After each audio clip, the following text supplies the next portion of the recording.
इस देश की जो रीढ़ की हड्डी है, किसान, मजदूर, छोटे दुकानदार, व्यापारी, उस रीढ़ की हड्डी को तोड़ के टुकड़े टुकड़े करके दो मित्रों को दे दो। ये किसकी सरकार है? हम दो, हमारे दो। एक जो सबसे बड़ा मित्र है, उसको पूरे हिंदुस्तान के अनाज, फल और सब्जी को बेचने का अधिकार। प्रधानमंत्री कहते हैं कि मैंने ऑप्शन दिया है। हाँ, आपने ऑप्शन दिया है। 3 ऑप्शन दिए हैं। पहला ऑप्शन भूख, दूसरा ऑप्शन बेरोजगारी, तीसरा ऑप्शन आत्महत्या। आप लिख के ले लो मुझसे, किसान 1 इंच पीछे नहीं हटने वाला है। हाँ, बजट पे बोलेंगे, बजट पे बोलेंगे। आप शांत हो जाइए प्लीज।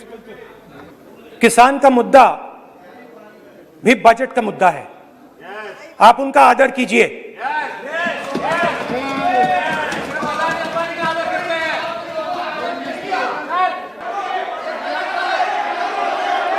आपको याद होगा, सालों पहले फैमिली प्लानिंग का एक नारा था। आपको याद होगा, हम दो, हमारे दो।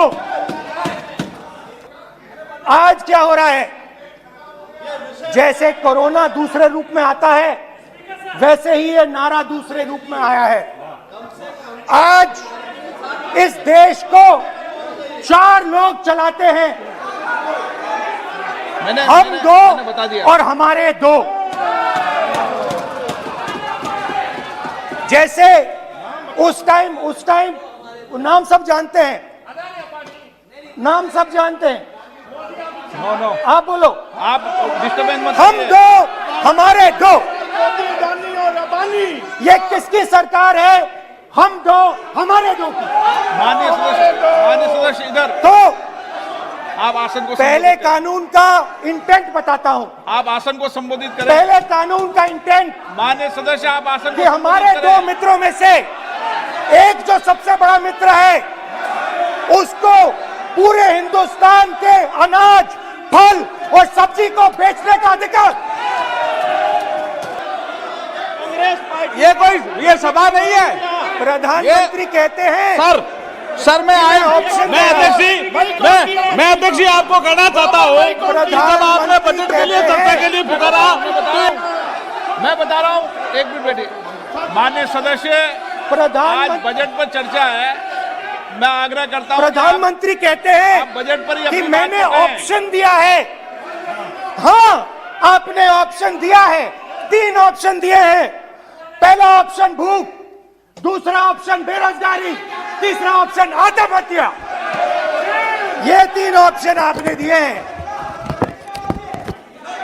अब देखिए मामला क्या है।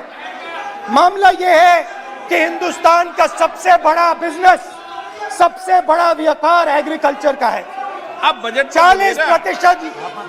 40% आबादी इस पे जीती, इससे जीती है। 40 लाख करोड़ रुपए का धंधा है।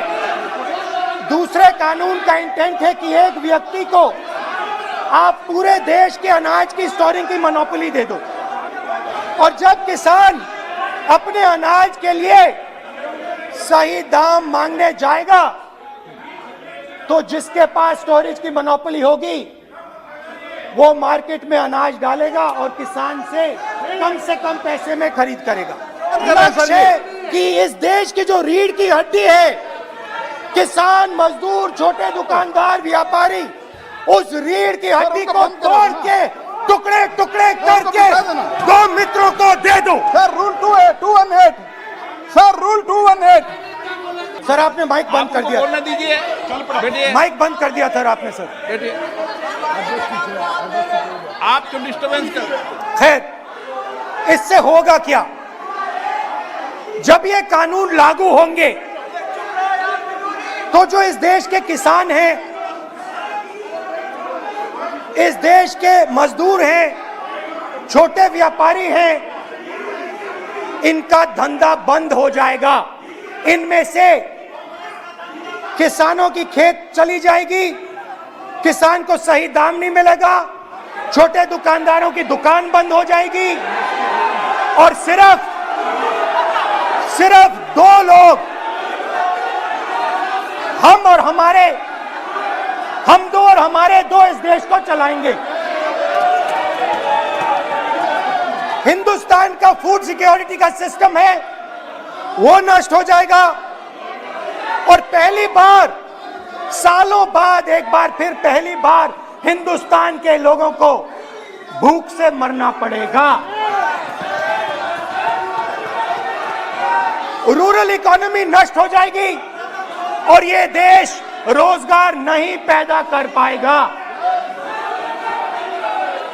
ये नई चीज नहीं है, ये आप मत सोचिए कि ये नया अटेम्प्ट है, पहला अटेम्प्ट है। ये पहला नहीं है, ये काम प्रधानमंत्री ने हम दो हमारे दो के लिए पहले नोटबंदी में शुरू किया था।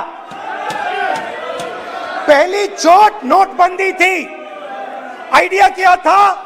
गरीबों से, किसानों से, मजदूरों से उनका पैसा लो, बैंक में डालो और हम दो हमारे दो के जेब में डालो। स्मॉल मीडियम सेक्टर को खत्म कर दिया, किसानों को बर्बाद कर दिया। वहां नहीं रुके, फिर गए जीएसटी, गब्बर सिंह टैक्स,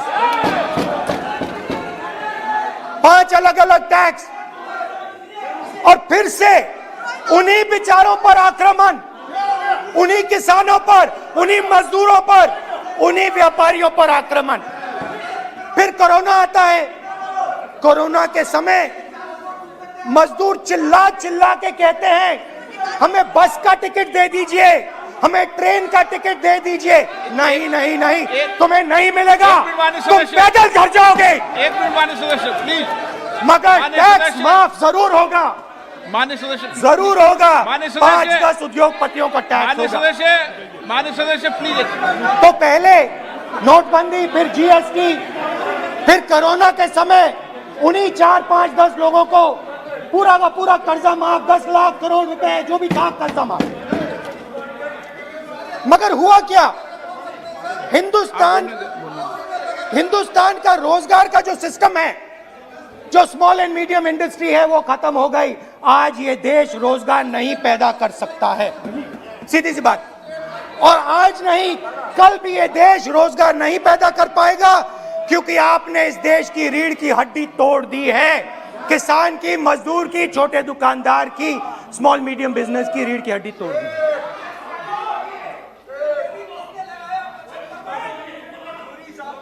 मगर ये मत समझिए कि एक किसानों का आंदोलन है। किसान अंधेरे में टॉर्च दिखा रहा है और एक आवाज से ये पूरा देश उठने वाला है। पूरा देश एक आवाज से हम दो हमारे दो के खिलाफ उठने जा रहा है। और ये याद रखिए, मैं कह रहा हूं, लिख के ले लीजिए। आप सोचते हो कि हिंदुस्तान के किसान को, मजदूर को, छोटे दुकानदार को अपने पैसे से, अपने धन से परे कर सकते हो, ये आप सोचते हो। आप ये सोचते हो। आप लिख के ले लो मुझसे, किसान 1 इंच पीछे नहीं हटने वाला है। किसान आपको हटा देगा, मजदूर आपको हटा देगा, छोटा दुकानदार आपको हटा देगा, मगर वो पीछे 1 इंच नहीं हटने वाला।